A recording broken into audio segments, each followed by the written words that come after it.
Cronin got Ryan Clark and the always animated but in real life version of Monica McNutt here with us, along with Kendrick Perkins as well. Kevin Clark is going to be joining the show. Mike Tannenbaum here too. And we start this morning with a loaded NBA slate on Christmas Day that lived up to the hype. The last game of the night gave us the most drama when Nikola Jokic dropped 56 points in a triple-double performance on the Timberwolves to secure a 142-138 overtime win for the Nuggets. 18 of those points came in overtime, which set a new NBA record for points scored in the extra period.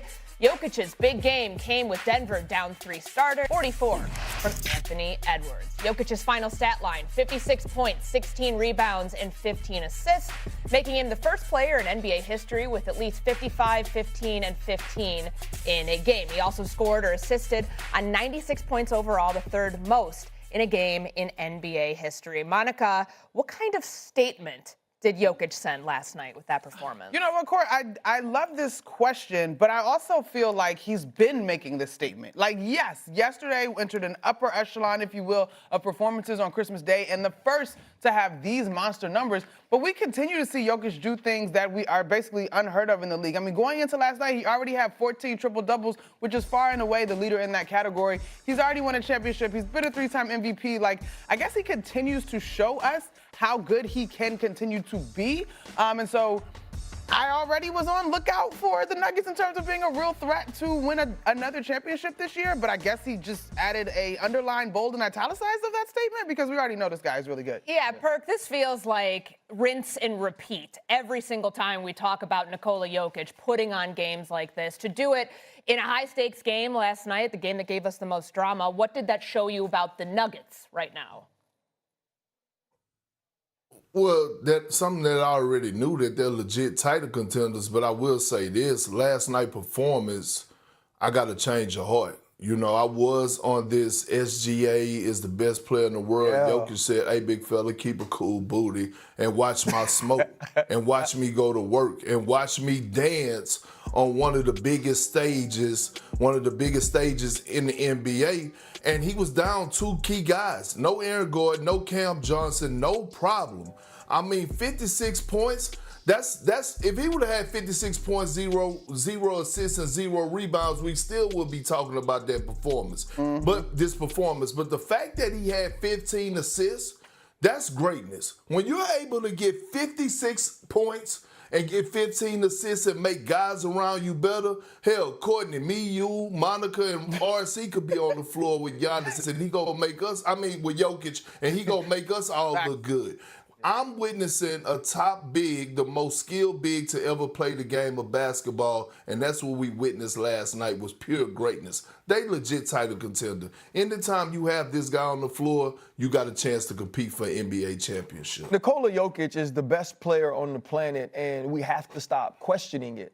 I think back to a Drake lyric, and it's, I might look like, but I'm heavy though, right? Because when you look at Nikola Jokic and we think about all the athleticism that we see in the NBA, we sometimes discount what he has the ability to do. When you think about joining names like Oscar Robertson and Russell Westbrook and being able to have multiple triple-doubles on Christmas Day, 55-point triple-double with Rudy Gobert and Julius Randle on the court. And when you score 18 and top Steph Curry's 17-point overtime record, it's not just about the fact that you did it. It's about when you did it, who you did it against, and how much your team needed it. It's not like he had these bloviated numbers and you thought to yourself, well, he was just stat padding. No, every single play was needed for the Denver Nuggets to win the game. And this is the great part about my high school basketball career being the last basketball I ever played. Because when I do watch all of these guys, I am in awe. Right. And what I remember about being a college football player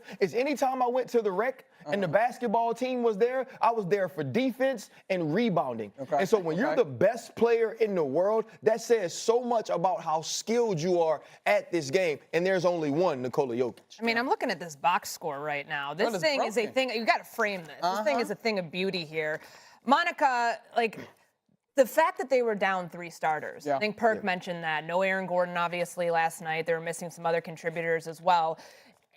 as this becomes the conversation about title contenders, and I know we're going to talk about Oklahoma City, we're going to talk about the Spurs, where do you have Nikola Jokic's team right now? I had them second behind the Thunder. I felt like the Thunder were sort of, I think it's fair, although we did it with Boston as well, to acknowledge that you could potentially be looking at a dynasty when you talk about the Thunder because of their youth. But it's not as if the Nuggets had a bad year last year, even though they weren't the last team standing. The thing about Jokic to me, the conversation of greatest in the league is often so much of a what have you done for me lately. And I think it's fair for us to be charmed by SGA and the Thunder because he's excellent as well.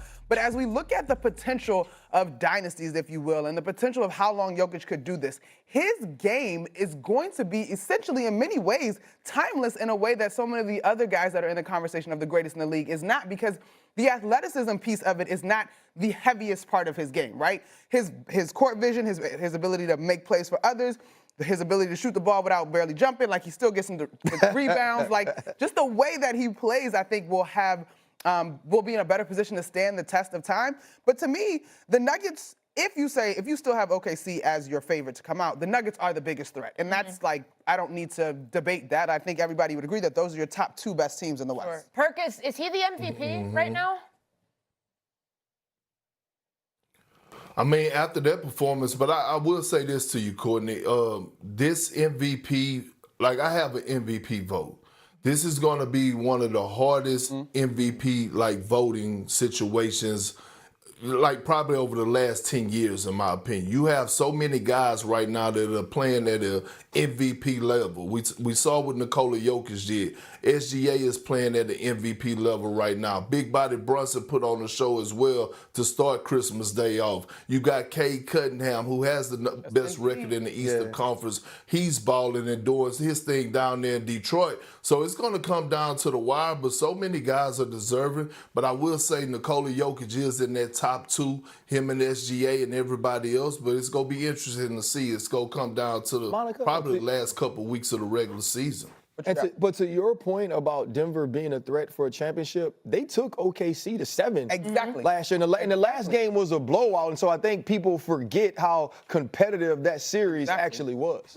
Okay, let's stay in. And 15 assists. Listen, he's the first player in NBA history with a 15-15-15 in any game, not just on Christmas Day. Also the first player to ever have multiple 55-point triple-doubles. He did so 8 months ago in April. Monster game by him. All right, so we got Monica McNutt. We got Big Perk here.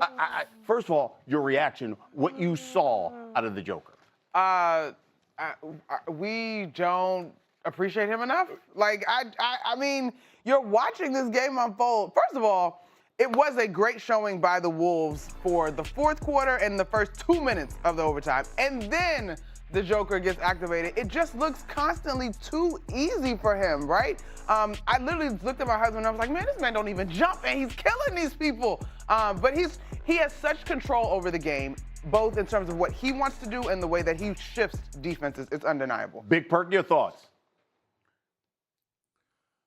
That I was watching last night an all-time great in real time, that I watched the most skilled center to ever play the game of basketball, that I watched the top 3 center dance on one of the biggest stages in the NBA, and that was on a Christmas Day against, and it's not what you do, it's how you do it. Yeah. He was going against a very good Minnesota team that's one of the best defensive teams in the game. They threw everything at him, including the kitchen sink. And when you think about how he got it done, you could run this big fella off of pin downs. You could run pick and roll action with him being the ball handler. He mixes it up with the finesse in the inside game when he plays daddy ball. When I'm watching Jokic, I'm saying to myself, how do you stop him? And then he showed that grit last night. He was passionate. He was showing emotions, something that we never see. And I just want to say I appreciate this man. I appreciate it. First team all whack body. I appreciate it. I love playing daddy ball. By the way, it's the first time in a while that not only Jokic but Jamal Murray are healthy. Can Jokic and Murray get back to the finals, you think? Hell yeah, they can. Especially if they're, now remind you, they won that game last night missing two key Without- players in Cam Johnson and Aaron Gordon.